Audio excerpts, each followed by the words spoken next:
Singapore is often celebrated for its rapid economic growth, social stability, and clean governance. These achievements have earned the city-state a reputation as a model of evidence-based policymaking. Yet beneath this success lies a growing concern about inequality, both globally and within Singapore itself.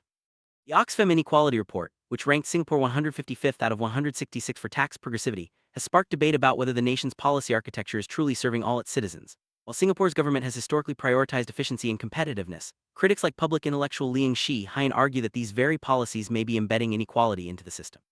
The real question is not whether Singapore is unequal by global standards, but whether its policy choices have normalized inequality as a necessary trade-off for growth, and if that trade-off still makes sense today.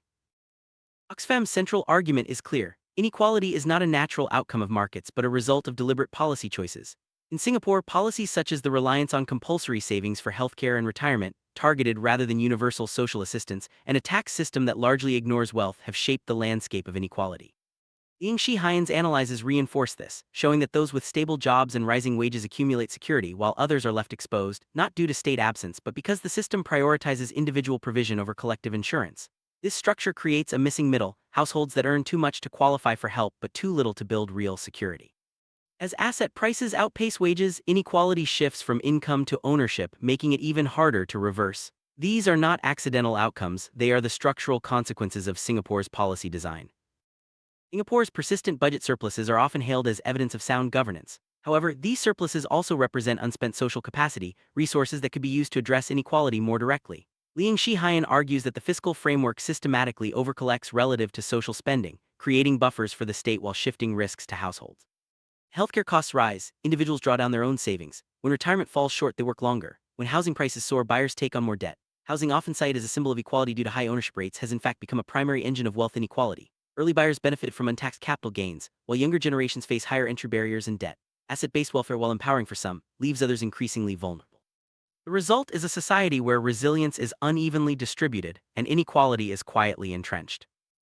Singapore government's official stance is that outcomes matter more than policy inputs. They point to high employment, broad-based home ownership, and access to quality healthcare as proof that their model works. However, critics counter that these outcomes are conditional. They depend on uninterrupted growth, stable employment, and rising asset values. When these assumptions weaken, as they might in a slower-growing, aging economy, the risks borne by households become more apparent.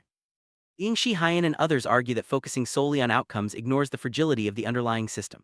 Policy inputs like tax progressivity, public spending, and labor protections determine who bears risk and how shocks are absorbed. Without recalibration, Singapore risks seeing inequality become irreversible, with social trust eroding even as headline indicators remain strong. Debate is not about abandoning Singapore's model, but about updating it to meet new realities. Policy recalibration could include introducing modest wealth-based taxes earmarked for social insurance, strengthening automatic stabilizers in healthcare and income support, establishing a universal wage floor, and deploying fiscal surpluses more transparently for intergenerational equity. Liang Shi-Hein's core insight is that inequality is not a matter of envy or ideology, but of risk-sharing. If risks remain concentrated at the household level, inequality will widen regardless of how efficient the system is. Singapore's success was built on challenging orthodoxies. Today, the challenge is to question whether the current balance between competitiveness and equity still serves the nation's long-term interests. Inequality is a policy choice, and policy choices can always be revised.